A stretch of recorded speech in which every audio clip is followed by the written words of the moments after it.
Hi ಎಲ್ಲ ವಿದ್ಯಾರ್ಥಿಗಳಿಗೆ simple ಟ್ರಿಕ್ಸ್ಗೆ YouTube ಚಾನಲ್ಗೆ ಸ್ವಾಗತ. ಬನ್ನಿ, ಈ ಮೊರಾರ್ಜಿ ದೇಸಾಯಿ ಪರೀಕ್ಷೆಗೆ ಸಂಬಂಧಪಟ್ಟಂತ ಒಂದಿಷ್ಟು ಮಾಡೆಲ್ ಕ್ವಶನ್ ಪೇಪರ್ಗಳನ್ನ ಡಿಸ್ಕಸ್ ಮಾಡ್ತಿರ್ತೀವಿ. ಈ ಮಾಡೆಲ್ ಕ್ವಶನ್ ಪೇಪರ್ಗಳನ್ನ ತಾವು ಎಲ್ಲಿ ನಾವು ಫ್ರೀಯಾಗಿ ಎಕ್ಸಾಮ್ಸ್ಗಳನ್ನ ತಗೋಬೇಕಾಗಿತ್ತಪ್ಪ ಅಂದ್ರೆ ಈ ದೇಸಾಯಿ ಕೋಚಿಂಗ್ ಕ್ಲಾಸಸ್ಗೆ ಅಂದ್ರೆ ಸಾಯಂಕಾಲ ಏನಪ್ಪ ಅಂದ್ರೆ ರವಿವಾರಕ್ಕೊಮ್ಮೆ ಪ್ರತಿ ರವಿವಾರಕ್ಕೊಮ್ಮೆ ಏನ್ ಮಾಡ್ತಾರಪ್ಪ ಅಂದ್ರೆ ಟೆಸ್ಟ್ಗಳನ್ನ ಏನ್ ಮಾಡ್ತಿರ್ತಾರೆ ಅಂದ್ರೆ ಫ್ರೀಯಾಗಿ ಕಂಡಕ್ಟ್ ಮಾಡ್ತಿರ್ತಾರೆ. ಇದು ನಾವು ಬಸವನವಾಡಿ ಒಳಗಡೆ ಏನಾಗ್ತಿರ್ತಪ್ಪ ನಡೀತಿರ್ತದೆ. ಇಲ್ಲಿ ಸ್ಥಳೀಯವಾಗಿ ಯಾರು ನೋಡ್ತಿದ್ರಪ್ಪ ಅಂದ್ರೆ ಸ್ಯಾಟರ್ಡೆ ಅಥವಾ ಸಂಡೇಕೊಮ್ಮೆ ಏನ್ ಮಾಡ್ತಿರ್ತಾರಪ್ಪ ಅಂದ್ರೆ ಎಕ್ಸಾಮ್ಸ್ಗಳನ್ನ ಕಂಡಕ್ಟ್ ಮಾಡ್ತಿರ್ತಾರೆ. ಹೋಗಿ ನೀವು ಫ್ರೀಯಾಗಿ ಎಕ್ಸಾಮ್ಸ್ಗಳನ್ನ ಬರಿಬೋದು.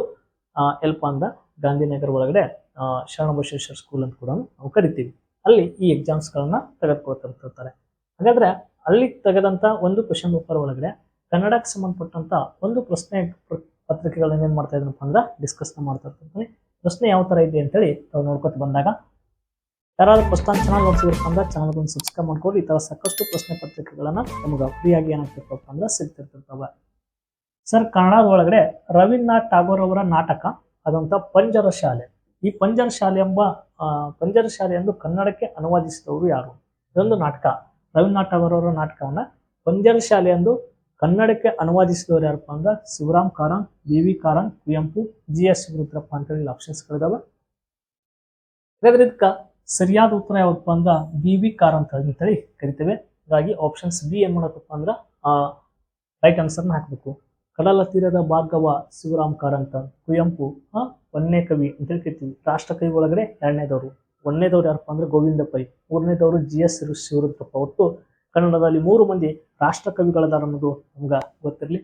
ಯಾಕಪ್ಪ ಅಂದ್ರ ಜ್ಞಾನಪೀಠ ಪ್ರಶಸ್ತಿ ಪಡೆದವರು, ಪಂಪ ಪ್ರಶಸ್ತಿ ಪಡೆದವರು, ಇದ್ದಾರೆ ಕರ್ನಾಟಕ ರತ್ನ ಎಲ್ಲವೂ ಏನಪ್ಪಾ ಅಂದ್ರ ಕುವೆಂಪು ಅವ್ರಿಗೆ ಏನಾಗಿದಪ್ಪ ಅಂದ್ರ ಮೊದಲ ಸ್ಥಾನದಲ್ಲಿನೇ ಏನಾಗ್ತಾರಪ್ಪ ಅಂದ್ರ ನಿಮ್ಗೆ ಕಂಡು ಬರ್ತಾರೆ. ನೆಕ್ಸ್ಟ್ ಪ್ರಶ್ನೆ, ಕೆಳಗಿನವುಗಳಲ್ಲಿ ಸರಿಯಾದ ಮತ್ತು ಅರ್ಥಗರ್ಭಿತ ವಾಕ್ಯ ಯಾವುದು ಅಂತ ಕ್ವಶನ್ಸ್ನ ಕೊಟ್ಟಾನ.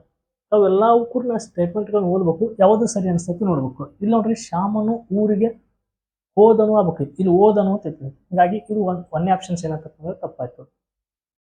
ಇಲ್ಲಿ ನೋಡ್ರಿ, ಶ್ಯಾಮನು ಊರಿಗೆ ಹೋದನು. ಓಕೆ, ಇದು ಒಂದ್ ಸ್ವಲ್ಪ ಸರಿ ಅನ್ಸತೈತಿ. ಆದ್ರೂ ಕೂಡ ಒಮ್ಮೆ ಆನ್ಸರ್ನ ನೀವು ಟಿಕ್ ಮಾಡಬಾರ್ದು, ಒಂದ್ ಸ್ವಲ್ಪ ಹೋಲ್ಡನ್ ಆಗಿ ಇಟ್ಕೋಬೇಕು. ಮೂರನೇ ಆಪ್ಷನ್ಸ್ ನೋಡ್ರಿ, ಇಲ್ಲಿ ಶ್ಯಾಮನು ಹೋಗಿ ಸಾಮನು ಊರಿಗೆ, ದೊಡ್ಡ ಹೂ ಇಲ್ಲ, ಹೀಗಾಗಿ ಇದು ಏನಾಗಿತ್ತಪ್ಪ ಅಂದ್ರೆ ಇದು ತಪ್ಪಿದೆ. ಶ್ಯಾಮನು ಸಕ್ರಿಯ ಬರೋದ್ರಿಂದ ಅದು ತಪ್ಪಿದೆ.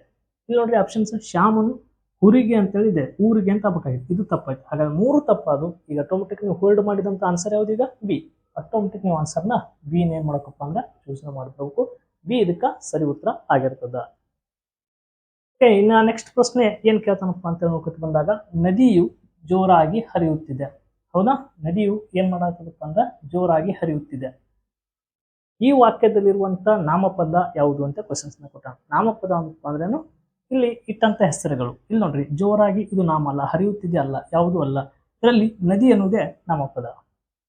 ಮತ್ತ ಅದ್ರ ಒಳಗಡೆ ನಾಮಪದ ಒಳಗಡೆ ಪ್ರಕಾರಗಳು ಬರ್ತಾವಲ್ಲ, ನದಿ ಎಂತದಿದು? ರೂಢನಾಮ, ರೂಢಿಯಿಂದ ಬಂದಿದ್ದು. ಅದೇ ಕಾವೇರಿ ನದಿಯಪ್ಪ ಅಂದ್ರ ಅಂಕಿತ ನಾಮಕ ಉದಾಹರಣೆ ಆಗ್ತದೆ. ನೆಕ್ಸ್ಟ್ ಕ್ವಶನ್ಸ್, ಮಕ್ಕಳ ಕೈಯಲ್ಲಿ ಗೊಂಬೆಗಳಿಗೆ ಜೀವ ಬರುತ್ತದೆ.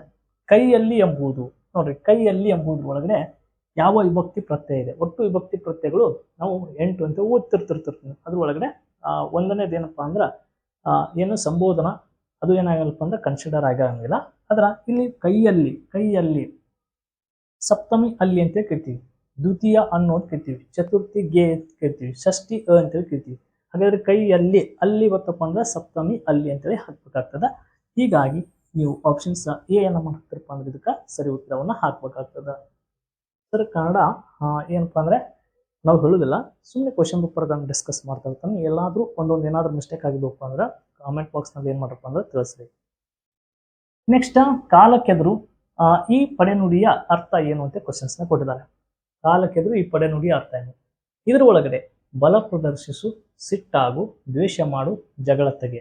ಈಗ ಅಂತಿರ್ತಾರೆ, ಯಾಕೋ ಕಾಲಕ್ಕೆದರ ಜಗಳಕ್ಕೆ ಬರ್ತೇನೋ ಅಂತ ಅಂತಿರ್ತಾರೆ. ಗೊತ್ತೈತೆ, ಗ್ರಾಮೀಣ ಭಾಷೆ ಒಳಗಡೆ ಕಾಲಕ್ಕೆದರಪ್ಪ ಅಂತ ಏನಪ್ಪಾ ಅಂದ್ರೆ ಜಗಳ ತೆಗೆ. ಹೀಗಾಗಿ ಆಪ್ಷನ್ಸ್ ಇದಕ್ಕ ಡಿ ನ ನಾವು ಸರಿ ಉತ್ತರವನ್ನು ಹಾಕ್ಬೇಕು. ಮೊದಲು ಎಲ್ಲ ಆಪ್ಷನ್ಸ್ ಜೊತೆಗೆ ಹೋಲಿಕೆ ಮಾಡ್ಕೊಂಡು ನೋಡ್ಕೊಂಡಾಗ ನಮ್ಗ ಅದು ಸರಿ ಅನಿಸ್ತದೆ. ಮಕ್ಕಳು ಊಟವನ್ನು ಮಾಡಿದರು.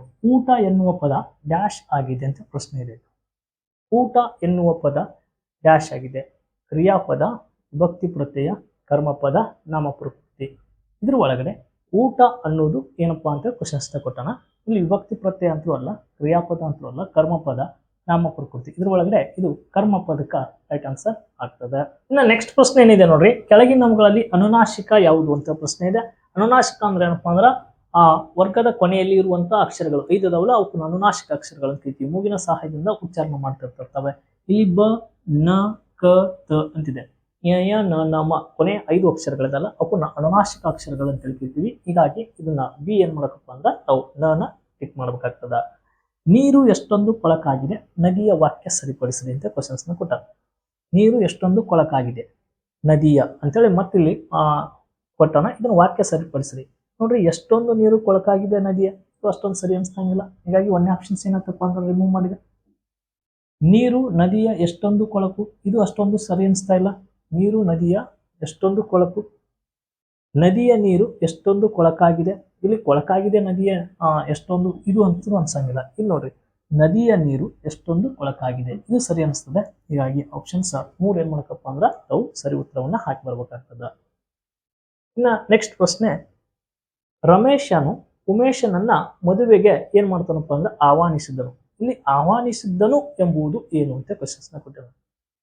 ಇದು ಭವಿಷ್ಯತ್ ಕಾಲ, ಭೂತಕಾಲ, ವರ್ತಮಾನ ಕಾಲ, ಹಿಂದಿನ ಕಾಲ. ಇಲ್ಲಿ ಹಿಂದಿನ ಕಾಲ ಅನ್ನೋದು ಆಪ್ಷನ್ಸ್ ಆಗಲ್ಲ, ತೆಗೆದುಗಿರಿ. ಇಲ್ಲಿ ವರ್ತಮಾನ ಕಾಲಪ್ಪ ಅಂದ್ರೆ ಪ್ರೆಸೆಂಟ್ ನಡೀತಾ ಇರ್ಬೇಕು. ಅವ ಏನ್ ಮಾಡ್ಬಿಟ್ಟಾನ, ಈಗ ಆಲ್ರೆಡಿ ಉಮೇಶನನ್ನ ಮದುವೆಗೆ ಆಹ್ವಾನಿಸಿದ್ದನು, ಆಹ್ವಾನಿಸ್ಬಿಟ್ಟಾನ. ಹಾಗಾದ್ರೆ ಇದು ಯಾವ ಕಾಲದಲ್ಲಿ ಇರಪ್ಪ ಅಂದ್ರೆ ಭೂತಕಾಲ. ಆಹ್ವಾನಿಸುವವನು ಅಂತಿತ್ತಪ್ಪ ಅಂದ್ರೆ ಭವಿಷ್ಯತ್ ಕಾಲ. ಅವ ಆಹ್ವಾನಿಸ್ತಾನೋ ಇಲ್ಲ ಗೊತ್ತಿಲ್ಲ ನನಗೆ. ಆಹ್ವಾನಿಸುವವನು ಇತ್ತಪ್ಪ ಅಂದ್ರೆ ಭವಿಷ್ಯತ್ ಕಾಲ ಇತ್ತು. ಇದು ಆಲ್ರೆಡಿ ಆಹ್ವಾನಿಸ್ಬಿಟ್ಟಿದ್ದಾನೆ, ಇದು ಮುಗಿದೋಗಿದೆ, ಭೂತಕಾಲ. ಅಡ್ಡ ಹಾದಿ ಹಿಡಿ ಈ ಪಡೆ ನುಡಿಯ ಅರ್ಥ ಏನು ಅಂತ ಪ್ರಶ್ನೆ ಕೊಟ್ಟಿದ್ದಾನೆ. ಅಡ್ಡ ಹಾದಿ ಹಿಡಿ ಈ ಪಡೆ ನುಡಿಯ ಅರ್ಥ ರೀತಿ ಬಿಟ್ಟು ನಡೆ, ಬೇರೆ ದಾರಿಯಲ್ಲಿ ನಡೆ, ಹತ್ತಿರದ ಹಾದಿ ಹಿಡಿ, ಮೋಸ ಹೋಗು. ಅಡ್ಡ ದಾರಿ ಬಿಟ್ಟು ನಡೆಯೋದು ಅಂದ್ರೆ ಏನಪ್ಪಾ ಅಂದ್ರೆ ನಾವು ರೀತಿ ಬಿಟ್ಟು ನಡೆಯೋದು. ಹಾಗಾಗಿ ಇದಕ್ಕ ಸರಿ ಉತ್ತರ ಆಪ್ಷನ್ ಸಿ ಆಗ್ತದ. ಇದಕ್ಕೆ ನೀವು ರೈಟ್ ಆನ್ಸರ್ನ ಹಾಕ್ಬೇಕು. ಇನ್ನ ಗುಂಪಿಗೆ ಸೇರಿದ ಪದ ಬರೆಯಿರಿ ಅಂತ ಕೊಟ್ಟಿದ್ದಾನೆ. ಇಲ್ಲಿ ನೋಡ್ರಿ, ಹುಲಿ, ಸಿಂಹ, ಮೇಕೆ, ಚಿರತೆ. ಇದ್ರ ಒಳಗಡೆ ಬಹಳ ಸಿಂಪಲ್ ಆಗಿ ಆನ್ಸರ್ ಹಾಕ್ತೀರಿ ಮೇಕೆ. ಯಾಕಪ್ಪ ಅಂದ್ರೆ ಇದೊಂದು ಸಸ್ಯಾಹಾರಿ. ಇದನ್ನ ನೀವೇನ್ ಮಾಡಕಪ್ಪ ಅಂತ ತೆಗೆದುಬೇಕು. ಉಳಿದಿವೆಲ್ಲವೂ ಏನದಪ್ಪ ಅಂದ್ರೆ ಮಾಂಸಾಹಾರಿಗಳು. ಇನ್ನು ಹೆಸರು, ಇದರ ಸಮಾನಾರ್ಥಕ ಪದ ಯಾವುದು ಅಂತ ಕ್ವಶನ್ಸ್ ನ ಕೊಟ್ಟಾನೆ. ಸಮಾನಾರ್ಥಕ ಪದಗಳು ಮೇಲೆ ಕ್ವಶನ್ಸ್ ನ ಬರ್ತಿರ್ತಾವ. ಹೆಸರು ಅನ್ನಕ ಇಲ್ಲಿ ಉಸಿರು, ನಾಮ, ಮೊಸರು, ಹಸಿರು ಅಂತಿದೆ. ಹೆಸರು, ನಾಮ ಇವು ನಮ್ಗೆ ಏನಾಗ್ತವಪ್ಪ ಅಂದ್ರೆ ಸಮಾನಾರ್ಥಕ ಪದ ಅನಿಸ್ತತೆ ನಾಮ ಅನ್ನೋದು. ಹೀಗಾಗಿ ಆಪ್ಷನ್ಸ್ ಬಿ ಏನ್ ಮಾಡಬೇಕಪ್ಪ ಅಂದ್ರೆ ನಾವು ಸರಿ ಉತ್ತರವನ್ನ ಹಾಕಿ ಬರ್ಬೇಕಾಗ್ತದ. ಇನ್ನು ನೆಕ್ಸ್ಟ್ ಪ್ರಶ್ನೆ, ದೂರದ ಬೆಟ್ಟ. ಗಾದೆ ಮಾತುಗಳ ಮೇಲೂ ಕೂಡ ಸಾಕಷ್ಟು ಕ್ವಶನ್ಸ್ ಬರ್ತಿರ್ತಾವೆ. ದೂರದ ಬೆಟ್ಟ ಕಣ್ಣಿಗೆ ಏನಪ್ಪಾ ಅಂದ್ರೆ ನುಣ್ಣಗೆ ಕಾಣಿಸ್ತದೆ. ಅಂದ್ರೆ ಎಷ್ಟೋ ದೂರದಲ್ಲಿರುವಂತಹ ವಸ್ತು ನಮ್ಮ ಕಣ್ಣಿಗೆ ನೋಡಕ ಇಷ್ಟೇ ಕಾಣಿಸ್ತದೆ, ಅದನ್ನ ನುಣ್ಣಗೆ ಅಂತ ಕೇಳ್ತೀವಿ. ದೂರದ ಬೆಟ್ಟ ನೋಡಲು ಕಣ್ಣಿಗೆ ನುಣ್ಣಗೆ. ನೆಕ್ಸ್ಟ್ ರಕ್ಷಕ. ಇಲ್ಲಿ ಎರಡಿದು ಏನಪ್ಪಾ ಅಂದ್ರೆ ಈ ತರ ಕೊಟ್ಟಾನ, 2 ಡಾಟ್ಗಳನ್ನು ಕೊಟ್ಟಾನ ಅಂತ ತಿಳ್ಕೊಳ್ರಿ. ದೊರೆ ತೋಟದ ಹಣ್ಣು ತಿನ್ನುತ್ತೀನಿ, ಈ ವಾಕ್ಯದಲ್ಲಿರುವ ಲೇಖನ ಚಿಹ್ನೆ ಏನು? ಇದು ಲೇಖನ ಚಿಹ್ನೆ. ಇದ್ರ ಒಳಗೆ ರಕ್ಷಕ ಅನ್ನೋದು ಇದು ವಿವರ್ಣ ಚಿಹ್ನೆ, ಪೂರ್ಣ ವಿರಾಮ ಚಿಹ್ನೆ, ಆವರಣ ಚಿಹ್ನೆ ಅಥವಾ ಭಾವಸೂಚಕ ಚಿಹ್ನೆ ಅಂತೇಳಿ ಆಪ್ಷನ್ಸ್ ನ ಕೊಟ್ಟಾನ. ಭಾವಸೂಚಕ ಚಿಹ್ನೆ ಅಂತೂ ಅಂಶ ಆಗಲ್ಲದು. ಯಾಕಪ್ಪ ಅಂದ್ರೆ ಭಾವಸೂಚಕ ಚಿಹ್ನೆ ನಮ್ಗೆ ಗೊತ್ತಿರ್ಬೇಕು, ಈ ತರ ಇರ್ತದೆ. ಹೀಗಾಗಿ ಇದು ಈ ತರ ಇಲ್ಲ, ಹೋಗಿ ಡಿ ಹೋಯ್ತು, ಭಾವಸೂಚಕ ಅಲ್ಲ. ನೆಕ್ಸ್ಟ್ ಪೂರ್ಣ ವಿರಾಮ. ಪೂರ್ಣ ವಿರಾಮ ಅಂದ್ರೆ ಫುಲ್ ಒಂದು ಡಾಟ್ ಇರಬೇಕು, ಈ ತರ ಡಬಲ್ ಡಾಟ್ ಇರಬೇಕು, ಇದು ಹೋಯ್ತು. ನೆಕ್ಸ್ಟ್ ವಿವರ್ಣ ಚಿಹ್ನೆ. ಹೀಗಾಗಿ ಇದಕ್ಕೆ ನಾವು ರೈಟ್ ಆನ್ಸರ್ ಇದಕ್ಕೆ ಸಂಬಂಧಪಟ್ಟಂಗ ವಿವರ್ಣ. ಆವರಣ ಚಿಹ್ನೆಪ್ಪ ಅಂದ್ರೆ ಮತ್ತೆ ಈ ತರ ಇರ್ತದೆ, ಇದು ಕೂಡ ಅಲ್ಲ. ಓಕೆ, ಇನ್ನ ನೆಕ್ಸ್ಟ್ ಪ್ರಶ್ನೆ ಏನಿದೆ ಅಂತೇಳಿ ನೋಡ್ಕೊತ ಬಂದಾಗ ಇಲ್ಲಿದೆ ನೋಡ್ರಿ, ಹಿರಿಮೆ ಇದರ ವಿರುದ್ಧಾರ್ಥಕ ಪದ ಏನು ಅಂತ ಕ್ವಶನ್ಸ್ ಕೊಟ್ಟಿದ್ದಾನೆ. Opposite words. ಹಿರಿಮೆ ಇದರ ವಿರುದ್ಧಾರ್ಥಕ ಪದ ಏನಪ್ಪ ಅಂದ್ರೆ ಕಿರಿಮೆ ಅಂತ ಹೇಳ್ತೀವಿ. ಹಿರಿಮೆ ಅದರ ಅಪೋಸಿಟ್ ಕಿರಿಮೆ. ಇಲ್ಲಿ ಹೆಚ್ಚಾಗೋಕೆ ಹಿರಿಮೆ ಮೇಲಗು ಅಂತ ಕೊಡ್ತಾರೆ. ಸರಿ ಉತ್ತರವನ್ನ ಆಪ್ಷನ್ಸ್ ನ ಏನ ಚೂಸ್ ಮಾಡಬೇಕು. ಇನ್ನು ಡಣ ಎಂಬುದು ಅನುಕರಣಾವಯ ನುಡಿಯ ಈ ಕೆಳಗಿನ ಯಾವ ಕ್ರಿಯೆಯನ್ನ ಸೂಚಿಸುತ್ತದೆ? ಡಣ ಅಂತಿರ್ತಾರೆ ಗೊತ್ತು. ಡಣ ಹೊಡೆ, ಡಣ ನಡುಗು, ತಿರುಗು, ಗಂಟೆ ಬಾರಿಸು, ಈಗ ಅಂತಿರ್ತಾವ. ಡಣ ಗಂಟೆ ಬಾರಿಸು ಅಂತೇಳಿ ನಾವು ಅಂತಿರ್ತೀವಿ. ಹೀಗಾಗಿ ಆಪ್ಷನ್ಸ್ ಇದಕ್ಕೆ ಏನ್ ಮಾಡ್ಬೇಕಪ್ಪ ಅಂದ್ರೆ ನಾವು ಡಿ ಆನ್ಸರ್ಸ್ ನ ಚೂಸ್ ಮಾಡ್ಬೇಕು. ಡಣ ಇದೊಂದು ಅನುಕರಣಾವಯ. ಓಕೆ, ಇನ್ನ ನೆಕ್ಸ್ಟ್ ಪ್ರಶ್ನೆ ಏನಿದೆಪ್ಪ ಅಂದ್ರೆ ದೂರದರ್ಶನ. ನೋಡ್ರಿ, ದೂರದರ್ಶನ ಪದದಲ್ಲಿರುವಂತ ಸಂಯುಕ್ತಾಕ್ಷರ ಯಾವುದು ಅಂತ ಕ್ವಶನ್ಸ್ ನ ಕೊಟ್ಟಿದ್ದಾನೆ. ದೂರದರ್ಶನ ಅಂದ್ರ ನಾವು ಏನ್ ಮಾಡ್ತೀವಪ್ಪ ಅಂದ್ರೆ ಟಿವಿ ಅಂತ ಕೇಳ್ತೀವಿ. ಇಲ್ಲಿ ದೂರ ದ ಶ ಬರ್ದು ಅರ್ಕವಳಿ ಕೊಟ್ಟಿದ್ದಾನೆ. ಇದಕ್ಕ ಸಂಯುಕ್ತಾಕ್ಷರ ಅಂತೇಳಿ ನಾವು ಕರಿತೇವೆ. ಮತ್ತು ಅದ್ರ ಒಳಗೆ ಸಜಾತಿಯ ಸಂಯುಕ್ತಾಕ್ಷರ ವಿಜಾತಿಯ ಸಂಯುಕ್ತಾಕ್ಷರ ಅಂತೇಳಿ ಪ್ರಕಾರಗಳು ಬರ್ತವೆ. ಅದಕ್ಕೂ ನಾ ಕನ್ನಡ ಕ್ಲಾಸಸ್ ಟೀಚರ್ಸ್ಗಳು ಕರ್ಕೊಂಡ್ಬಂದಾಗ ತಮಗೆ ಹೇಳಿ ಕೊಡಿಸ್ತೇನೆ. ನೆಕ್ಸ್ಟ್ ಪ್ರಶ್ನೆ, ಹೆಂಗಸರು ಗಂಡಸರು ಮಕ್ಕಳು ಬಿಂದಿಗೆಗಳು ಇದರಲ್ಲಿರುವಂತಹ ನಪುಂಸಕ ಲಿಂಗ ಏನು? ನೋಡ್ರಿ, ಹೆಂಗಸರು ಗಂಡಸರು ಮಕ್ಕಳು ಬಿಂದಿಗೆಗಳು. ನಪುಂಸಕ ಲಿಂಗ ಅಂದ್ರೇನು? ಹೆಣ್ಣನ್ನು ಸೂಚಿಸ್ತಾ ಇಲ್ಲ, ಗಂಡನ್ನು ಸೂಚಿಸ್ತಾ ಇಲ್ಲ, ಉಳಿದೆಲ್ಲವೂ ಅವಕ್ಕನ್ನು ನಾವು ನಪುಂಸಕಗಳು ಅಂತ ಹೇಳ್ತೀವಿ. ಈಗ ಬಿಂದಿಗೆಗಳು ಇದು ಹೆಣ್ಣು ಅಲ್ಲ ಗಂಡು ಅಲ್ಲ, ಹೀಗಾಗಿ ಆಪ್ಷನ್ಸ್ ಎ ಏನ್ ಮಾಡಬೇಕಪ್ಪ ಅಂದ್ರೆ ತಾವಿಲ್ಲಿ ಚೂಸ್ನ ಮಾಡ್ಬೇಕಾಗ್ತದ.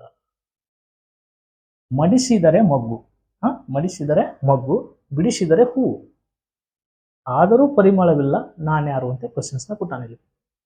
ನೋಡ್ರಿ, ಗುಲಾಬಿ. ನೋಡ್ರಿ, ಮಡಿಸಿದ್ರೆ ಮಗ್ಗು ಆಗ್ತೈತಿ, ಅದು ಬಿಡಿಸಿದ್ರೆ ಹೂವು ಆಗ್ಬೋದು, ಅದು ಅದರ ಪರಿಮಳವಿಲ್ಲ ಅಂತ ಹೇಳಿ. ಅದು ಪರಿಮಳ ಇದೆ. ಇಲ್ಲಿ ದುಂಡು ಮಲ್ಲಿಗೆ, ಮಲ್ಲಿಗಂತೂ ಜಾಸ್ತಿ ಪರಿಮಳ ಇದೆ. ಇಲ್ಲಿ ಲಂಗ ಅಂತಿದೆ. ಮಡಿಸಿದ್ರೆ ಮಗ್ಗು ಆಗಲ್ಲ, ಬಿಡಿಸಿದ್ರೆ ಹೂ ಹೆಂಗಾಗ್ತೈತಿ? ಹೂ ಆಗಕ್ಕೆ ಸಾಧ್ಯ ಇಲ್ಲ. ಆದ್ರೆ ನಮ್ಗೆ ಸ್ವಲ್ಪ ರಿಲೇಟೆಡು ಇದಕ್ಕೆ ಆನ್ಸರ್ ಛತ್ರಿ ಹಾಕ್ಬೇಕು ನಾವು.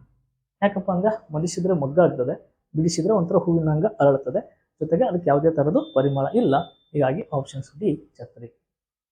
ಓಕೆ, ಇನ್ನು ಕೊನೆಯ ಪ್ರಶ್ನೆ ಏನಿದೆ ಕೇಳಿದ್ರಪ್ಪ ಅಂದ್ರೆ ಕನ್ನಡದ ಒಳಗಡೆ ಅಲ್ಲಿ ಪೂಜ್ಯ ಎನ್ನುವ ಸಂಬೋಧನೆಯನ್ನು ಬಳಸುವುದು ಪತ್ರ ಲೇಖನ ಒಳಗಡೆ ಬರ್ತದೆ. ಪೂಜ್ಯ ಎಂಬುದನ್ನ ಯಾರಿಗೆ ಬಳಸ್ತಾರೆ? ಹಿರಿಯರಿಗೆ, ಕಿರಿಯರಿಗೆ, ಗಂಡಸರಿಗೆ, ಹೆಂಗಸರಿಗೆ ಅಂತ ಕೊಟ್ಟ. ಬಟ್ ಪೂಜ್ಯರೇ ಅಂತೇಳಿ ನಾವು ಹಿರಿಯರಿಗೆ ಅಂತೇಳಿ ಏನ್ ಮಾಡ್ತೀವಪ್ಪ ಅಂದ್ರೆ ಬಳಸ್ತೀವಿ. ಇನ್ನು ಪ್ರೀತಿಯ ಅಂದ್ರೆ ಏನಪ್ಪಾ ಅಂದ್ರೆ ನಮ್ಮ ಫ್ರೆಂಡ್ಸ್ಗಳಿಗೆ ಬರೀತಿರ್ತಿರ್ತೇವಲ್ಲ, ಸಹಪಾಠಿಗಳಿಗೆ ಪ್ರೀತಿ ಅಂತೇಳಿ ಬಳಸ್ತೇವೆ. ನೆಕ್ಸ್ಟ್ ತೀರ್ಥ ರೂಪ ಅಂತೇಳಿ ತಂದೆಗೆ ಬರ್ತೀವಿ. ತೀರ್ಥ ರೂಪ ಸಮಾನರಾದ ಅಂದ್ರೆ ದೊಡ್ಡಪ್ಪ ಅಥವಾ ಚಿಕ್ಕಪ್ಪರಿಗೆ ಬರಿತೀವಿ. ಮಾತೋಶ್ರೀ ಅಂದ್ರೆ ತಾಯಿಗೆ ಬರಿತಿರ್ತಿರ್ತೇವೆ. ಮಾನ್ಯರಪ್ಪ ಅಂದ್ರೆ ಅಧಿಕಾರಿಗಳಿಗೆ ಬರೀತಿರ್ತವೆ. ಈ ತರ ಸಂಬೋಧನೆಗಳನ್ನ ಪತ್ರದ ಲೇಖನದಲ್ಲಿ ಬರ್ತಿರ್ತವೆ. ಚಿರಂಜೀವಿ ಅಂತೇಳಿ ಇದನ್ನ ಯಾರಿಗೆ ಬಳಸ್ತೀವಿ ಅಂತೇಳಿ ನನಗೆ ಕಮೆಂಟ್ ಬಾಕ್ಸ್ ನಲ್ಲಿ ಕಮೆಂಟ್ ಮಾಡಿ ನೋಡಿ. ಈ ತರ ಸ್ಪರ್ಧಾತ್ಮಕ ಪರೀಕ್ಷೆಗೆ ಸಂಬಂಧಪಟ್ಟಂತ ಪ್ರಶ್ನೆ ಪತ್ರಿಕೆಗಳನ್ನ ನಾನು ಬಿಡಿಸ್ತಿರ್ತಿರ್ತೇನೆ. ಇವನ್ನ ಅಪ್ಲೈನ್ ನಲ್ಲಿ ಕೂಡ ನಿಮ್ಗೆ ಕ್ವಶನ್ ಪೇಪರ್ ಬೇಕಪ್ಪ ಅಂದ್ರೆ ನೀವು ಇಲ್ಲಿ ಬಸವನ ಬಾಗೇವಾಡಿಗೆ ಬಂದಾಗ ಸಂಪರ್ಕ ಮಾಡ್ರಿ. ಜೊತೆಗೆ ಸಾಧ್ಯ ಆದಷ್ಟು ಚಾನಲ್ನ ಏನು ಮಾಡಿರಪ್ಪ ಅಂದ್ರೆ ಸಬ್ಸ್ಕ್ರೈಬ್ ಮಾಡ್ಕೊಡಿ. ಈ ಥರ ಸಾಕಷ್ಟು ಬರೀ ಕನ್ನಡ ಅಂತಲ್ಲ ಎಲ್ಲ ವಿಷಯಗಳನ್ನು ಏನು ಮಾಡ್ತೀನಪ್ಪ ಅಂದ್ರೆ ಅಪ್ಲೋಡ್ ಮಾಡ್ತಿರ್ತಿರ್ತೀನಿ. ಎಲ್ಲವೂ ನಿಮ್ಗೆ ಎಕ್ಸಾಮ್ ಮುಗಿತಾನೂ ಕೂಡ ಕ್ಲಾಸಸ್ಗಳನ್ನ ಇರ್ತಿರ್ತವೆ. ಎಲ್ಲವೂ ಏನಾಗ್ತವಪ್ಪ ಹೆಲ್ಪ್ ಆಗ್ತವೆ. ಧನ್ಯವಾದಗಳು.